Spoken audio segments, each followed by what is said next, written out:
A partir do primeiro verso. Diz a Escritura, meus irmãos, palavra do Senhor.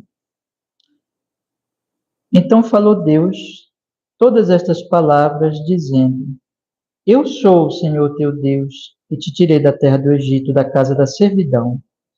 Não terás outros deuses diante de mim.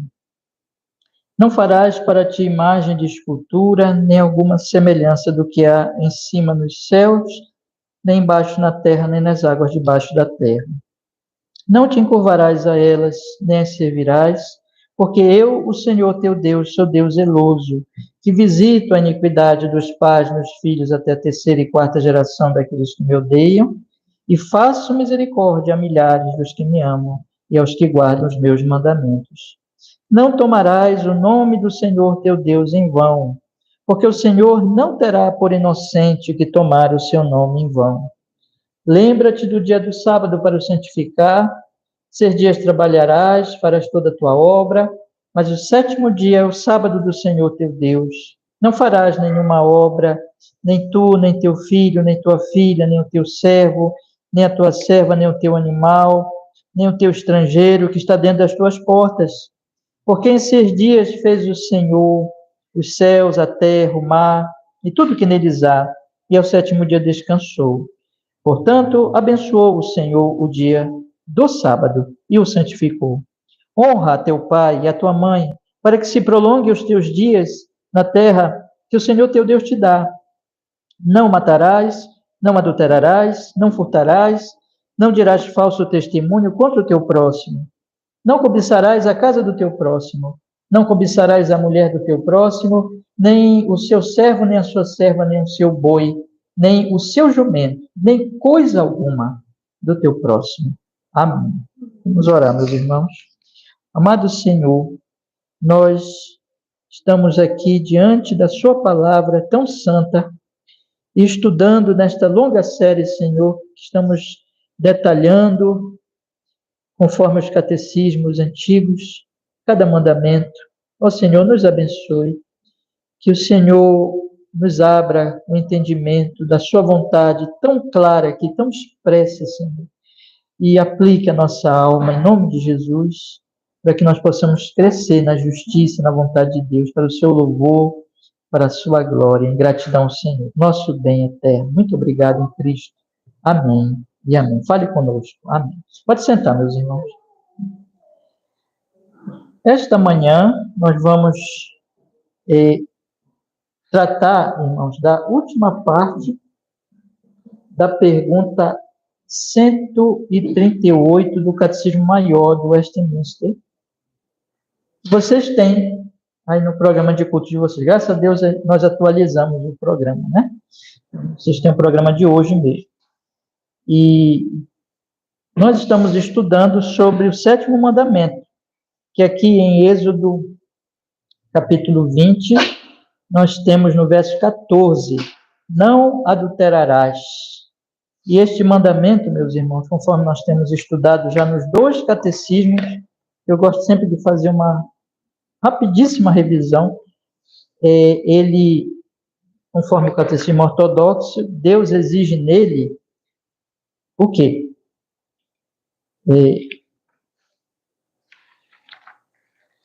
Ele exige, o que Deus exige no sétimo mandamento, no catecismo ortodoxo, né? Deus condena toda impureza sexual, portanto, nós devemos detestá-la completamente. Devemos viver vidas decentes e castas, quer sejamos casados ou solteiros. Então, nós devemos condenar a impureza sexual, como nós temos falado, porque Deus condena. E fazendo isso porque nós amamos a Ele, portanto. E sempre lembrem, essa questão da sexualidade, eu acho que sempre é bom lembrar, nós não estamos tratando a sexualidade nem como o moralista, nem como o, digamos assim, o devasso, o liberal. Nós estamos tratando a sexualidade, conforme as Escrituras, como uma resposta de amor a Deus. A sexualidade é uma coisa de Deus, mas que deve ser usada segundo a vontade de Deus. Portanto, nós, por amor ao Senhor, no poder do seu Espírito Santo, nós devemos nos guardar puros, porque Deus odeia a impureza. Viver uma vida casta quer sejamos casados ou solteiros. Claro que cada um tem, sendo casado, sendo solteiro, isso vai ter diferença na sua vida em relação à sua sexualidade. E nós sabemos disso, já temos tratado disso. A pergunta 125, ela vai um pouquinho mais adiante, quando ela diz assim: nesse mandamento, Deus proíbe apenas o adultério e pecados escandalosos semelhantes? Ou seja, Deus proíbe apenas aquelas coisas mais escandalosas, né, mais manifestas? Resposta: nós somos templo do Espírito Santo, corpo e alma, e Deus requer que nos conservemos puros e santos. Por isso que ele proíbe tudo que incita a falta de pureza sexual, quer sejam ações, olhares, conversas, pensamentos ou desejos. Ou seja, antes de vir o escândalo, vamos dizer assim, as coisas mais escandalosas, adultério e fornicação e outras coisas mais escandalosas, outros tipos de pecados sexuais, tudo vem de uma questão de que as pessoas não cuidam dos seus desejos, do seu coração, dos seus pensamentos, dos seus olhares, das suas ações. Então, Deus também diz para nós nos conservarmos puros desde o coração, meus irmãos, em amor a Deus, adorando ao Senhor. Então, esse é o catecismo ortodoxo. O catecismo maior, na pergunta 138, que hoje nós vamos ver a última partezinha aqui, ele faz assim a pergunta: quais são os deveres exigidos no sétimo mandamento? Aí ele detalha mais, né? O catecismo maior, ele mais detalhista. Ele diz assim: os deveres exigidos no sétimo mandamento são castidade do corpo, mente, afeições, palavras, comportamento, preservação dela em nós mesmos e nos outros, a vigilância sobre os olhos e todos os sentidos, a temperança, a conservação da sociedade de pessoas castas, ou seja, termos amizades com pessoas castas, a modéstia no vestuário, o casamento daqueles que não têm o dom da continência. Nós tratamos aqui da questão de que tem gente que tem um dom para casar, tem gente que não tem um dom para casar. Eu falei isso aqui no estudo anterior. O amor conjugal, a coabitação, o trabalho diligente em nossas vocações, que foi o último estudo. E agora nós vamos falar do evitar todas as ocasiões de impurezas e resistir às suas tentações. Então, o que nós vamos falar hoje é assim como se fosse, deixa eu ver, eu acho que a gente pode ilustrar com a vacina, porque a vacina, ela evita, né? Ela previne. A vacina, ela não cura, mas ela nos prepara para nós enfrentarmos um perigo, uma medida preventiva, vamos dizer assim, de prevenção. E aqui, quando o catecismo ele coloca repelir todas as ocasiões de impureza e resistir às suas tentações. Então, aqui nós temos dois princípios que o catecismo destaca. Primeiro, repelir ocasiões, que eu acho assim que é o trabalho da vacina. Ela já evita que você esteja ali sendo atacado. E o outro lado da questão, meus irmãos, como ele coloca aqui, resistir às suas tentações. É quando a tentação já chegou. Então, são duas situações. Primeiro, você repele as ocasiões da impureza, as ocasiões da tentação. E depois, você não tem uma situação, por exemplo, que a vacina não conseguiu evitar, né? Aí você vai ter que tomar uma medida mais drástica, vamos dizer assim, de resistência. Resistir às suas tentações. Eu vou ilustrar assim. Você coloca... Deixa eu ver aqui. Você vai morar num bairro. Acho que eu vou ilustrar melhor. Você vai morar num bairro e você vai fazer uma mudança, vai se mudar para algum lugar. Aí você escolhe um bairro menos violento da cidade para morar. Você evita uma ocasião de assalto. Então, você vai para um lugar que não tenha muito assalto, né? Você evita. Mas, se você for assaltado, apesar de você evitou, você tomou todas as medidas, mas você foi assaltado, Deus me livre, né? Mas aconteceu com alguém, de pessoa entrar na casa, um assaltante, aí vai ter que resistir. O que é mais complicado? Eu acho que é resistir, né? Você concorda comigo? Resistir vai ser mais complicado. Porque quando nós temos que resistir, significa que o inimigo já tomou uma base, já invadiu.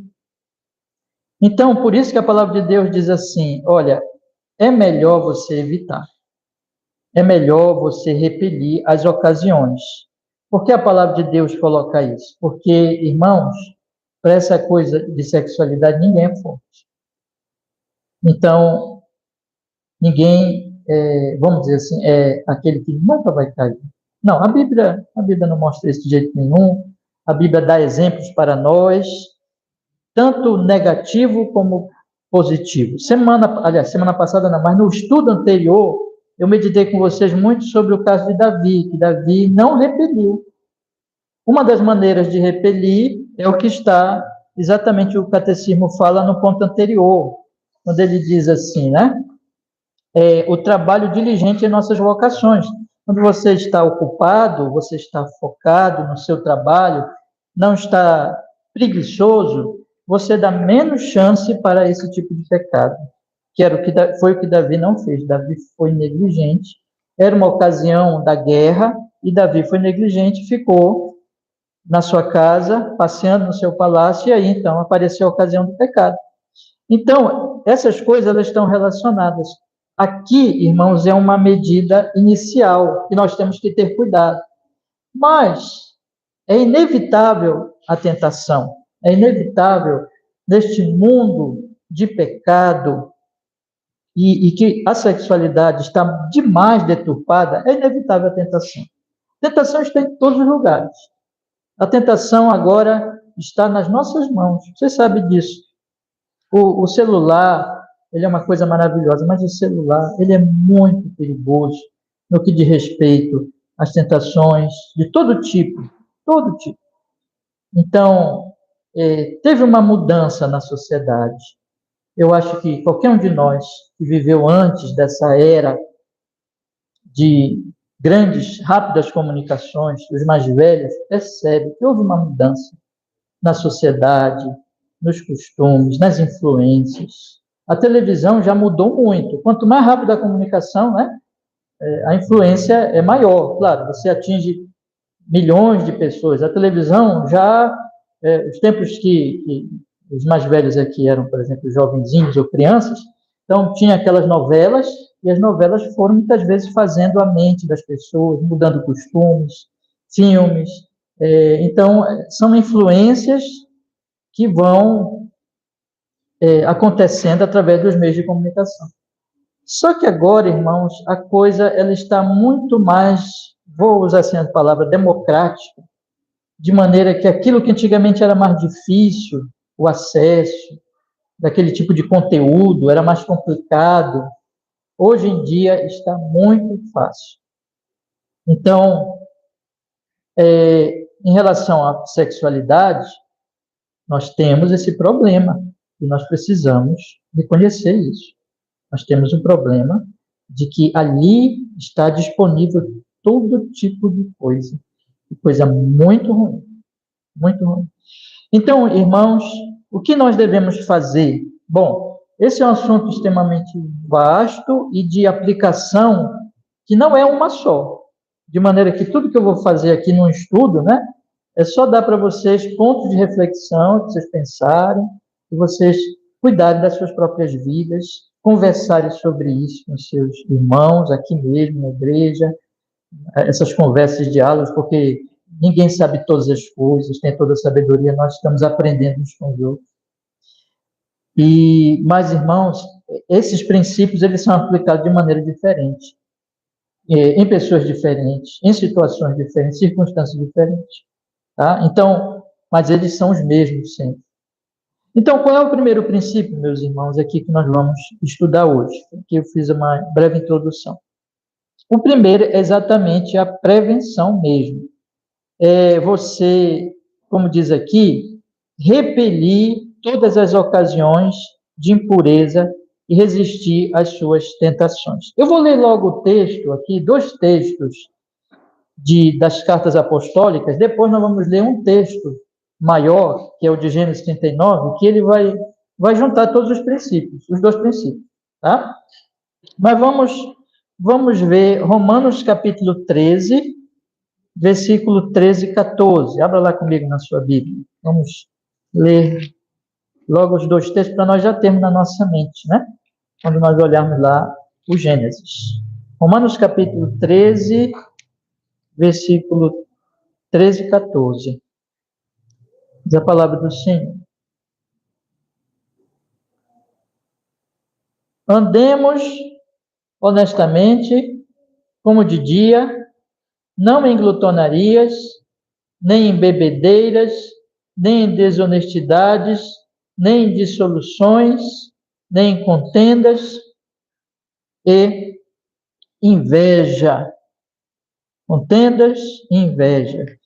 Parece-me que aqui eu posso dizer a vocês que todos esses pecados, ele tem um aspecto da comunidade, né? Eles têm a questão individual, mas também de que você não pratica geralmente esses pecados sozinho. Você pratica em grupo, glutonaria, bebedeira, desonestidade, dissoluções. Os grupos, eles incentivam você, as pessoas incentivam você, fazem parte, por exemplo, você vê uma pessoa embriagada, quando ela encontra outros que a incentivem, aquele que é viciado no álcool, né? Quando encontra outros que o incentivem, então ele segue aquele caminho até ficar bêbado. Nós temos também a glutonaria, desonestidades, contendas, ambientes de grandes desavenças, brigas, ódios. Tudo isso, irmãos, mostra um aspecto de que nós somos levados, somos tentados por outras pessoas e em certas ocasiões. O catecismo, ele já tinha posto isso aqui para nós, o catecismo maior, quando ele fala assim, deixa eu ver aqui, a sociedade de pessoas castas, que está aqui nessa tradução que está meio estranha aqui, mas assim, a comunhão, a amizade com pessoas castas, né? Por que eu tenho que procurar a amizade com pessoas castas? Porque as pessoas impuras, elas vão falar de coisas, elas vão apresentar coisas para mim que vão me tentar para a impureza. Então, na medida em que eu busco ocasião de pureza, é melhor para mim. Mas a associação com pessoas impuras não vai ser uma boa coisa. Então, esse é o primeiro aspecto. O outro aspecto é que Paulo diz aqui que devemos colocar na nossa mente que nós somos do dia, não das trevas, né? Então, andemos honestamente como de dia. Andemos honestamente como de dia, não em glutonarias. Aqui é um ponto. Quando está dia, nós fazemos certas atividades. Né? Eu fico impressionado com os pássaros. Os pássaros, eles são precisos no horário. Nós deveríamos aprender mais, né? Com os animais. Eles são precisos no horário. Eles acordam no momento certo, eles se recolhem no momento certo. Então, há atividades, meus irmãos, do dia e atividades da noite. As atividades do dia, elas são exatamente, irmãos, aquelas que, vamos dizer assim, são próprias. E aqui o apóstolo Paulo é claro, quando a palavra de Deus fala de dia, a palavra de Deus está falando daquilo que se mostra, daquilo que não precisa ser escondido, essa divisão entre trevas, né? Lembra lá de Jesus, quando ele diz assim, João capítulo 3, que ele fala, a luz veio ao mundo, mas os homens amaram o que? Mais as trevas, porque as suas obras eram mais. Porque é no escuro que se faz mais à vontade as obras da impureza, da glutonaria, da bebedeira. São coisas erradas. São coisas, então, que as pessoas elas procuram esconder. Até mesmo neste mundo da fama, né? As pessoas elas procuram, até certo ponto, praticar suas coisas às escondidas, seus vícios, irmãos. Existe um princípio em que aquilo que é feio, aquilo que é ruim, As pessoas acabam tendo alguma vergonha. A Bíblia está falando aqui que a luz nos faz nós nos afastarmos da glutonaria, da bebedeira, da desonestidade, das dissoluções, das contendas, das invejas. E você vê o que ele diz no versículo 14? Bora ler também? Ele diz assim, observe comigo aí. Mas revestivos do Senhor Jesus Cristo e não tenhais cuidado da carne em suas concupiscências. Ou seja, nós temos que nos revestir de Jesus Cristo e não nos alimentarmos, ou melhor dizendo, alimentar a nossa carne, a nossa natureza nas suas concupiscências. Cuidar dessas coisas, nos dedicar a essas coisas. Você vê uma pessoa lá, bêbada, embriagada, viciada, ela não começou assim, ela foi cuidando, ela foi se dedicando àquilo. A Bíblia está dizendo assim, olha, te reveste de Jesus Cristo. O que é se revestir do Senhor Jesus? É meditar no Evangelho, é pensar no amor de Deus, é ouvir a palavra de Deus, é crescer no conhecimento de Deus em Cristo, no Evangelho de Jesus, é entender que nós já morremos para essas coisas e já estamos vivos para Deus, que temos o Espírito Santo, é entender as doutrinas e aplicar essas doutrinas na sua vida. Você lembra que essa parte aqui da carta de Romanos, que eu tenho dito tantas vezes com vocês, é a parte prática. Até onde vai a parte da doutrina, vocês lembram que eu sempre falo aqui? Até o capítulo 11. Capítulo 12 em diante é a prática. Então, Paulo está dizendo assim, olha, lembre do que eu falei, até o capítulo 11, revistam-se do Senhor Jesus, lembrem daquelas verdades, considerem-se mortos para o pecado, eu já tinha falado, vivos em Cristo, e vão, crendo nessas verdades, digam não ao pecado, e não cuidem de seguir essas coisas, porque se vocês seguirem essas coisas, isso vai destruir vocês. Isso vai dominar vocês. Não tenham cuidado da carne em suas concupiscências, mas revistam-se do Senhor Jesus. Vamos ler outro texto agora, irmãos, que está em 1 Pedro, capítulo 4, versículo 3. 1 Pedro, capítulo 4, versículo 3.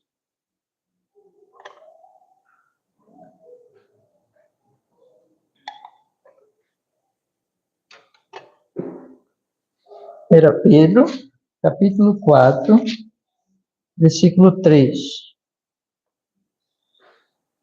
Porque nos basta. 1 Pedro 4, 3. Porque nos basta que no tempo passado da vida fizéssemos a vontade de quem, meus queridos irmãos? Dos gentios. Olha só. Andando em dissoluções, concupiscências, embriaguezas, glutonarias, bebedices e abomináveis idolatrias.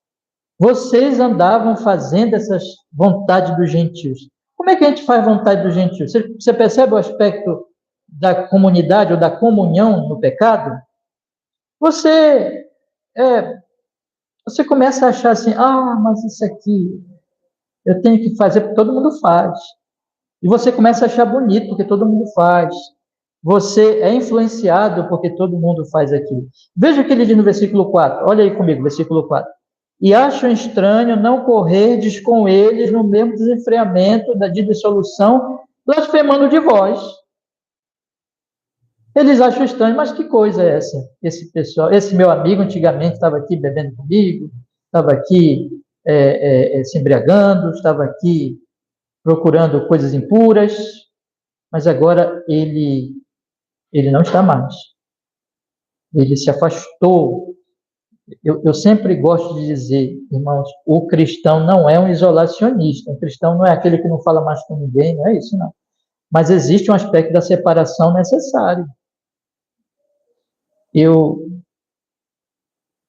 não posso me expor. Eu tenho que ter cuidado. As más companhias me corrompem. As ocasiões existem. Então, eu preciso me afastar desse tipo de associação. Salmo número 1. Bem-aventurado o homem que não anda no conselho dos ímpios, não se detém no caminho dos pecadores, não se assenta na roda dos escarnecedores. O aspecto da comunidade do pecado. Ocasiões de pecado em que eu preciso evitar. Tá certo? Então, mas o segundo aspecto aqui, quando ele diz assim, basta que vocês fizeram isso, agora basta, não façam mais. Por que não façam mais? Vamos ler a partir do versículo 1, que tem, de novo, tudo é baseado em Jesus. Veja, versículo 1. Ora, pois, já que Cristo padeceu por nós na carne, armai-vos também, vós, com este mesmo pensamento, que aquele que padeceu na carne já cessou do pecado. Olha o princípio aí, onde é que está enraizada a nossa vitória e o nosso afastamento dessas coisas? Está no fato de que Jesus morreu, e quando ele morre, ele nos liberta do pecado. Estamos em Cristo, então, para nós, cessou essa vida. Cessou, nós morremos, Cristo assumiu o nosso pecado, a nossa morte, a nossa maldição, e nele nós morremos para o pecado, para a carne, para o diabo, todas essas coisas, e nele nós ressuscitamos para uma nova vida. É o mesmo princípio de Paulo, o Evangelho. Se isso é verdade, se eu creio nisso, diz o versículo 2, para que no tempo que vos resta na carne, não vivais mais segundo as concupiscências dos homens, mas segundo a vontade de Deus. Eu não posso mais viver conforme os homens, os seus desejos, os seus pecados, na sociedade dos homens, na cidade dos homens, usando Agostinho, né? Naquela vida que era uma vida que eu fazia, é como o peixe na água, eu fazia parte daquilo. Eu gostava da água, e a água, ela me ajudava. Eu gostava do pecado, eu gostava da companhia dos pecadores, porque eles pecavam comigo, e os pecadores me ajudavam, entre aspas, na vida de pecado. Agora eu saí da água, agora eu não sou mais aquele peixe, eu sou da terra, vamos dizer assim, nessa ilustração. Eu sou de outro ambiente, eu sou de Deus. E eu já sou isso. Agora eu devo viver assim. E devo. Aqui está, de novo, irmãos, os dois princípios. Evitemos a ocasião, a sociedade, as ocasiões e digamos não ao pecado quando ele se apresentar para nós. Agora vamos para o exemplo de hoje, que é Gênesis capítulo 39. Abra sua Bíblia lá comigo, por gentileza. Gênesis capítulo 39. Este é um dos exemplos clássicos nas Escrituras positivos. Nós vimos um exemplo clássico nas Escrituras negativo, que é o exemplo de Davi. E se Deus deixou lá um Davi que fez aquilo, um Pedro que negou Jesus, e um Pedro que depois em Gálatas é repreendido por Paulo, é para mostrar, olha, cuidem, porque vocês podem cair em pecados graves. O cristão não perde a salvação. O verdadeiro cristão. E um cristão verdadeiro também se arrepende. Mas que todos os cristãos lembrem que se não cuidarem da sua vida, da sua caminhada cristã, podem ter muitos problemas. E essa área sexual não é brincadeira mesmo. Essa área é das áreas mais sérias. Davi sofreu muito por causa, vou falar claramente, por causa de sexo. Salomão também. Então, cuidemos desta parte de nossa vida, que precisa estar debaixo da cruz de Jesus, da graça de Deus. Gênesis 39 apresenta a palavra, então, aqui, de um jovem muitíssimo talentoso, belo, que, porém, vivia uma vida pura, santa. José. Um jovem que estava longe da casa dos pais. Um jovem que, não por vontade dele, mas que estava. Um jovem que teve diante de si essa oportunidade, assim, de, usando a linguagem simples, de se dar bem. Mas ele fez as duas coisas, irmãos. Primeiro, ele evitou a ocasião da tentação. Segundo, quando ele não pôde mais evitar, ele resistiu. Agora vamos pensar onde estava fincada tanto a cautela, o afastamento da ocasião, como a resistência. Estava fincada em quê? Guardem isso, não é no mero moralismo. O moralismo não resistirá a essas tentações. Não é a um legalismo, mas é ao amor que ele tinha pelo Senhor. O amor ao Senhor queima, destrói o desejo impuro, irmãos queridos. E é isso que o Evangelho mostra. Então, se alguém quer se conservar puro, lembre-se disso. É o amor de Deus, é o amor a Deus. Se você for observar, e é por isso que Pedro diz aquelas palavras, lembrem da cruz, lembrem de Jesus, porque tudo está enraizado no Evangelho, na cruz, no poder de Deus, e no efeito desse Evangelho, que é o amor mesmo. E nós vamos passar a amar a Deus, nós vamos passar por amor a Ele, cuidar da nossa sexualidade. Observem que ele diz aqui, no versículo 7 e em diante. Eu vou ler, tá?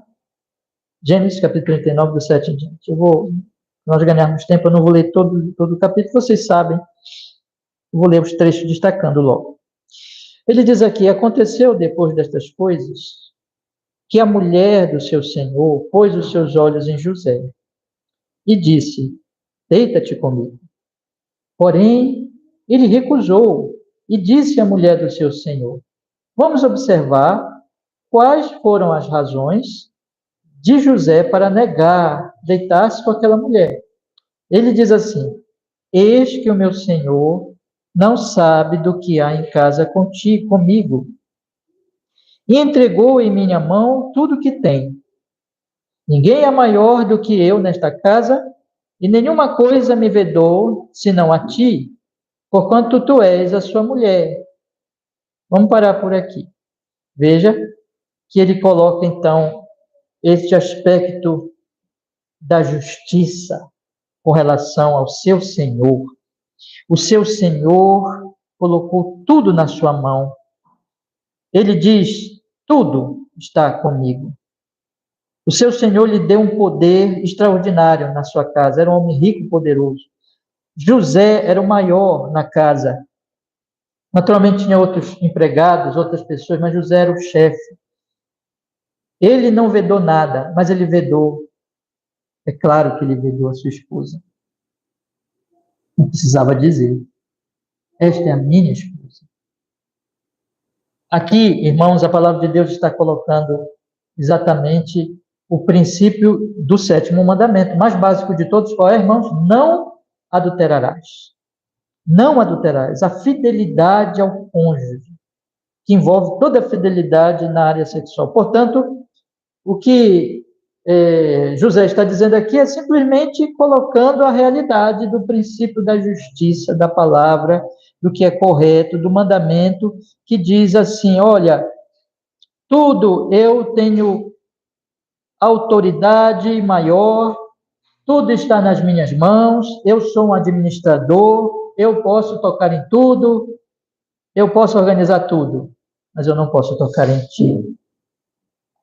Tu és a mulher de meu Senhor. Mas aí, irmãos, ele diz assim, como faria eu tamanha maldade? Isso seria uma maldade.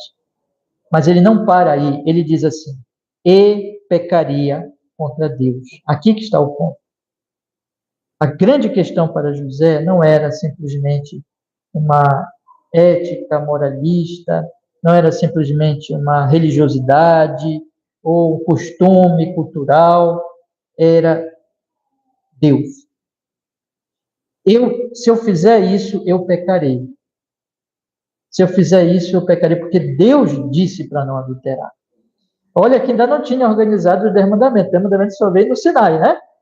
Mas os princípios, irmãos, da lei estavam antes.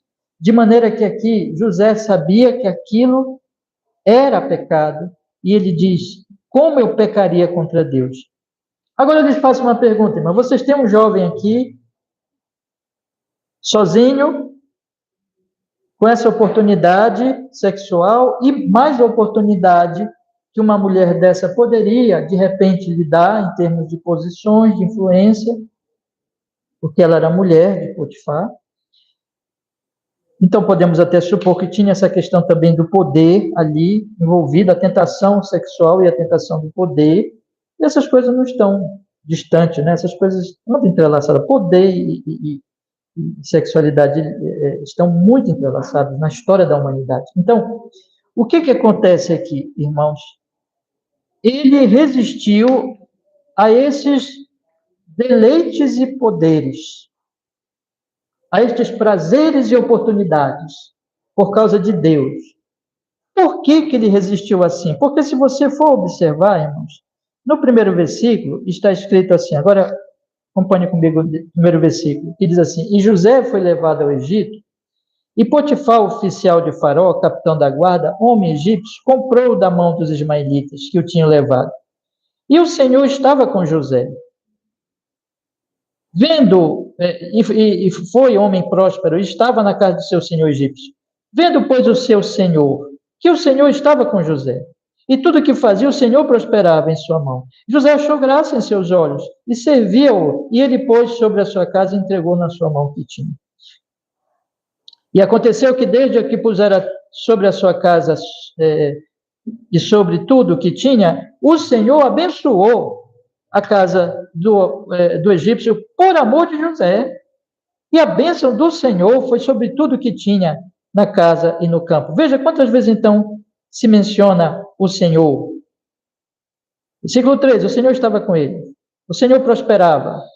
Versículo 5, o Senhor abençoou.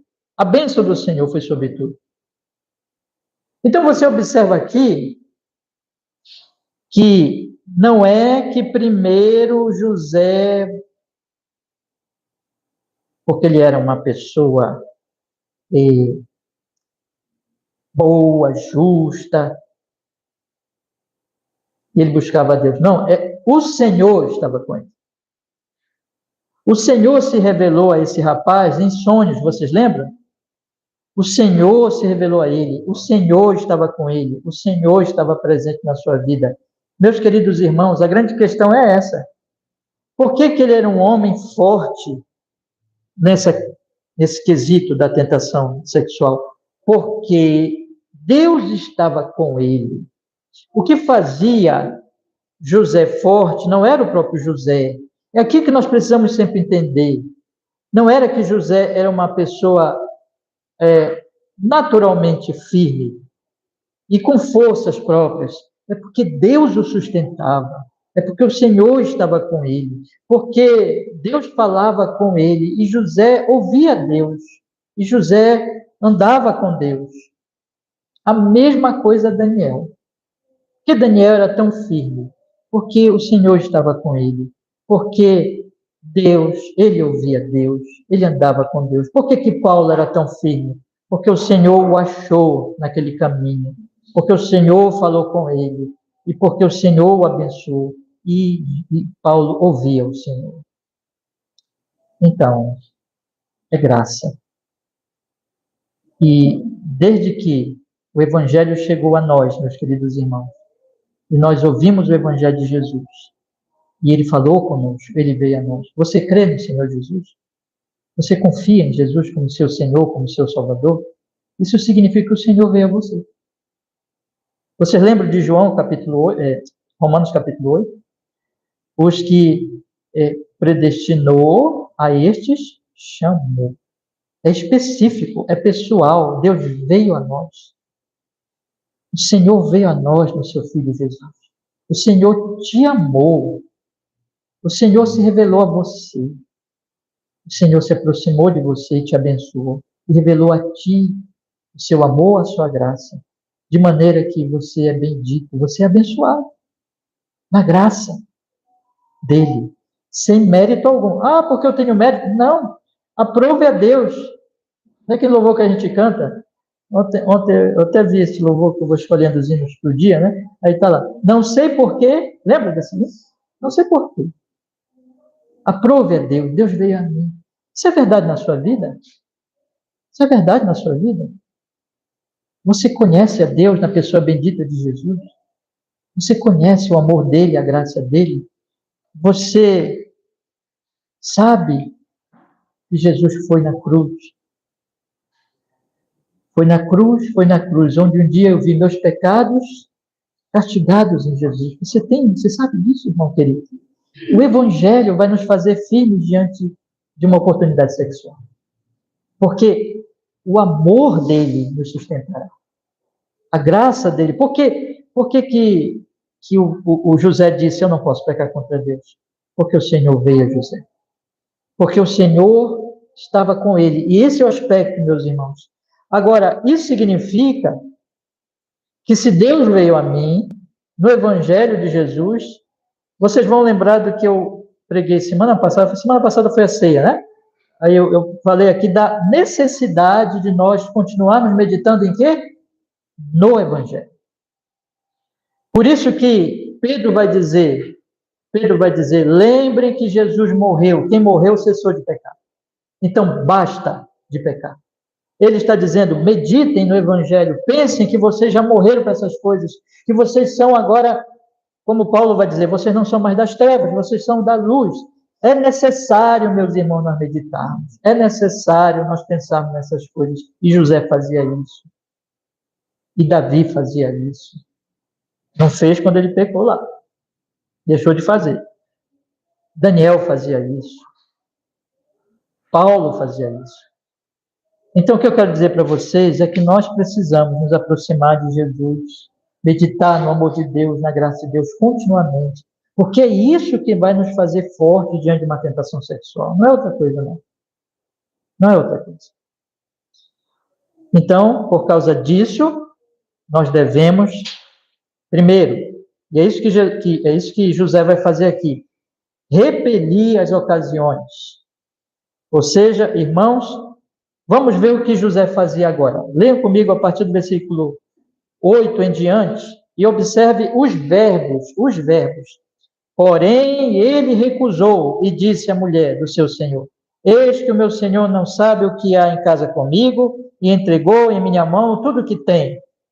Ninguém é maior do que eu nesta casa e nenhuma coisa me vedou senão a ti, porquanto tu és sua mulher. Como, pois, faria eu tamanha maldade e pecaria contra Deus? E agora vamos continuar. E aconteceu que, falando ela, cada dia José, e não lhe dando ele ouvidos, para deitar-se com ela, estar com ela, sucedeu, num certo dia, que ele veio à casa para fazer o seu serviço, e nenhum dos homens da casa estava ali.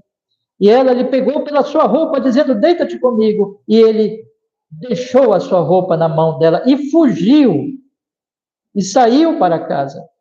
E aconteceu que, vendo ela que deixara a sua roupa em sua mão e fugira para fora, chamou os homens da sua casa. Veja, vamos observar aqui, irmãos, a determinação de José de não se pôr com aquela mulher, de não se aproximar dela, de não estar com ela. Você não sente isso aqui? Ela falou com ele. Ele já disse não. Aqui já é o aspecto da resistência. A tentação chegou. No caso de José, ele nem pôde fazer o que nós muitas vezes podemos fazer, que é o quê? Olha, vamos nos afastar de pessoas.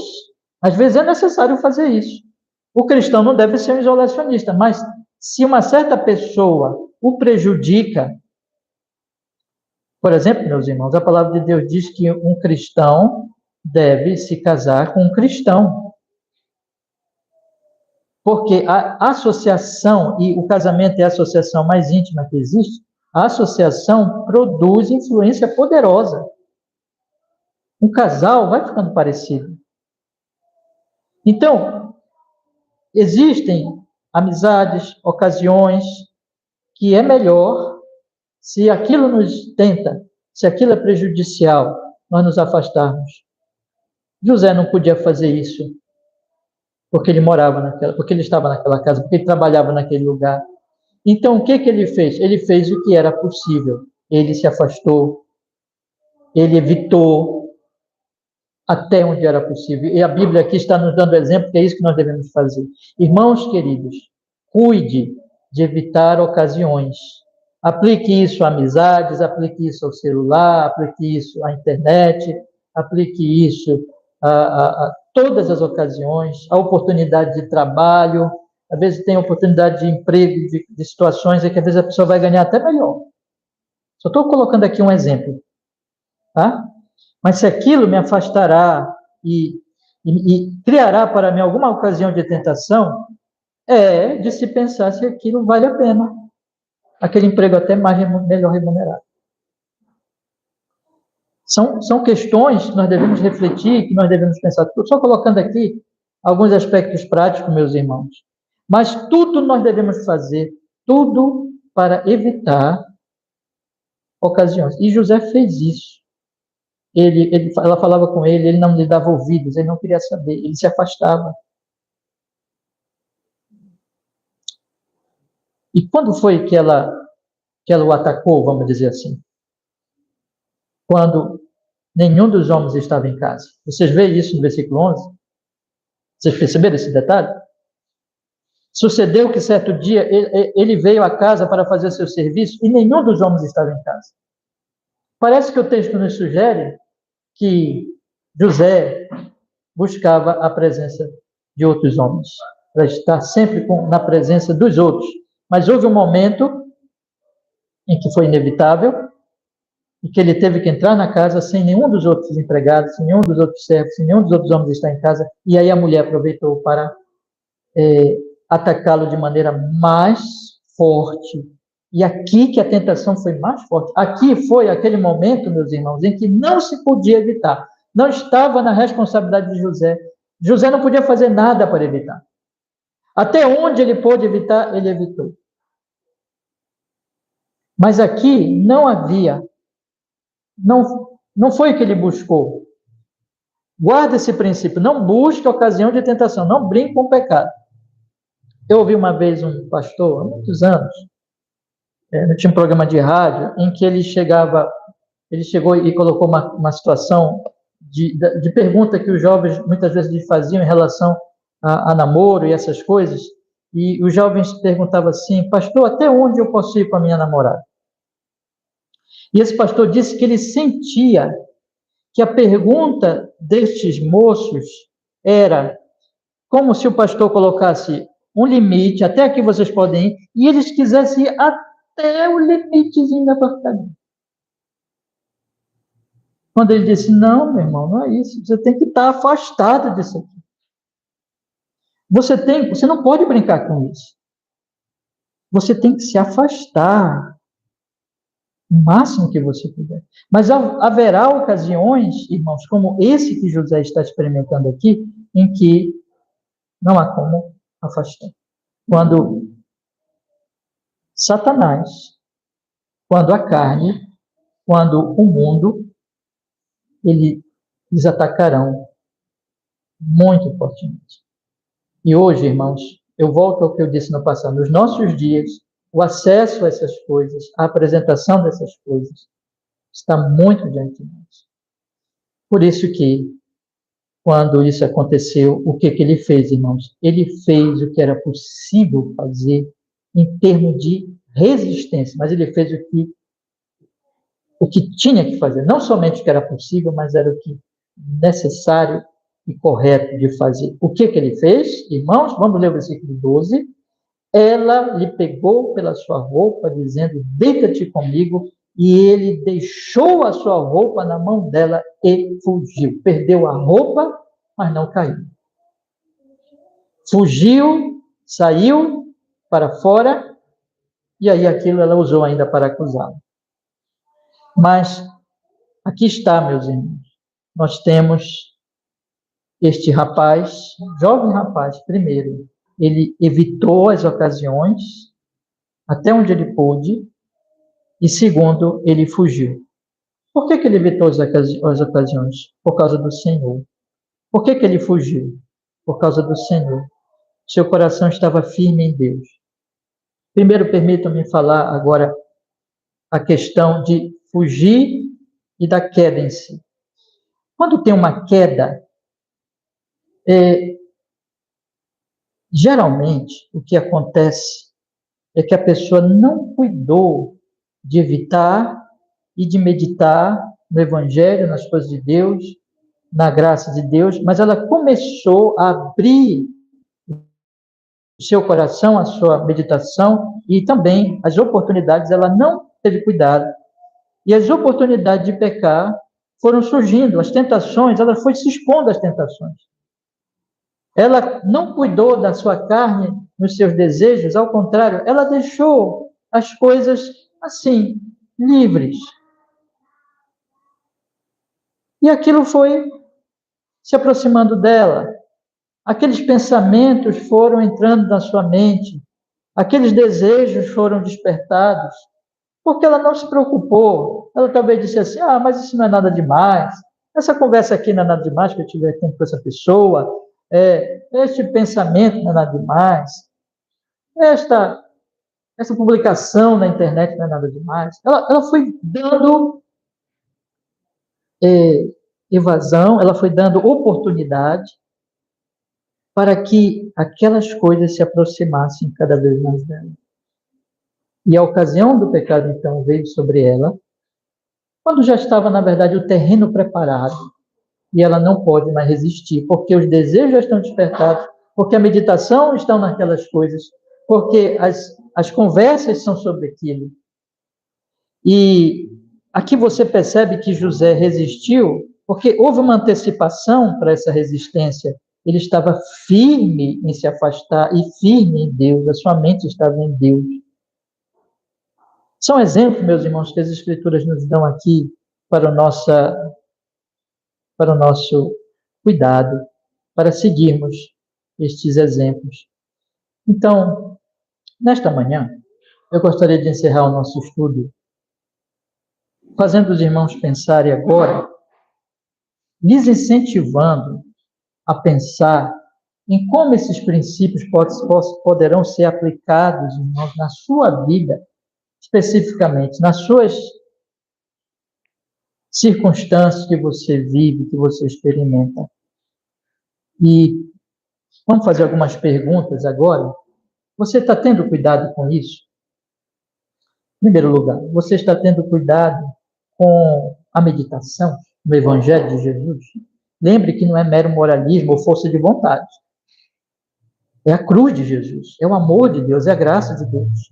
Você tem lido a sua Bíblia, meditado no Evangelho, guardado o dia do Senhor, ouvido a pregação da palavra, mas colocado no seu coração essas verdades, meditado no amor de Deus, se deleitado no Senhor, na sua glória, na sua santidade, na sua justiça, na sua misericórdia. Você tem se deleitado em Deus na meditação? Irmãos, é questão de amor, de deleite, de prazer em Deus. Que essas coisas vão parecer insignificantes, sujas. A impureza é algo sujo. A sexualidade, conforme Deus, é algo lindo, maravilhoso, abençoado. Mas fora disso, é sujo. Então, na medida que nós vamos meditando no amor, na graça de Deus, nós vamos tendo essa percepção. Então, primeira coisa, medite muito em Cristo, no amor de Deus, na graça de Deus. Conheça o seu Senhor, se aproxime de seu Senhor, ame o seu Senhor, deleite-se no Senhor, alegre-se nele, não importa as ocasiões. Faça isso continuamente. Vá à cruz de Jesus e pense, medite muito. Em segundo lugar, eu quero fazer outra pergunta a você. E as ocasiões? Você tem cuidado disso? O que você acessa na internet? O que você ouve? Isso aqui eu estou falando da questão do pecado sexual, mas isso respeita a todas as outras coisas, irmãos, a todos os outros pecados. O que você ouve? Que grupos você participa? Que conversas você ouve? Com quem você tem diálogo? Que tipo de diálogo? Nós devemos conversar com todas as pessoas, mas nós não somos obrigados a interagir em todo tipo de situação e conversar qualquer assunto que não nos seja benéfico. Então, aplique isso. Pense em quem você tem buscado amizade, Que tipo de amizade, que tipo de conversas, o que essas coisas estão fazendo bem para você? As suas amizades estão te aproximando de Deus? Estão fazendo você ser um crente mais forte, mais firme em Cristo Jesus? Temos que refletir isso, né? Então, meus irmãos, tudo que diz respeito às ocasiões e aquilo que está na minha responsabilidade, veja, tem um ditadozinho que eu não sei se vou conseguir dizer. Você não pode evitar que um passarinho, isso é uma coisa antiga que eu ouvi muito. Você não pode evitar que um passarinho pouse na sua cabeça. Mas você pode evitar que ele faça um ninho, né? Então, tem coisa que você não vai evitar. O passarinho vai pousar, vai chegar a tentação. Mas aquilo, o ninho, você está deixando ali o ninhozinho do passarinho lá? Você está deixando que o pecado chegue, aquelas conversas? Você está criando ocasiões? E talvez achando assim, mas eu sou forte, não, isso não vai acontecer. Não se ilude. Lembra de Davi. Lembre de Davi. E lembre que José não brincou com isso aqui, não. Se tem um homem santo na Bíblia, é José. E ele saiu correndo. Então, irmãos, ocasiões. Agora, chegou a ocasião. Chegou, não tem como evitar. O passarinho pousou na cabeça. Saia, fuja, corra, diga não. E tudo isso, meu querido irmão, é sempre lembrando da cruz de Jesus Cristo.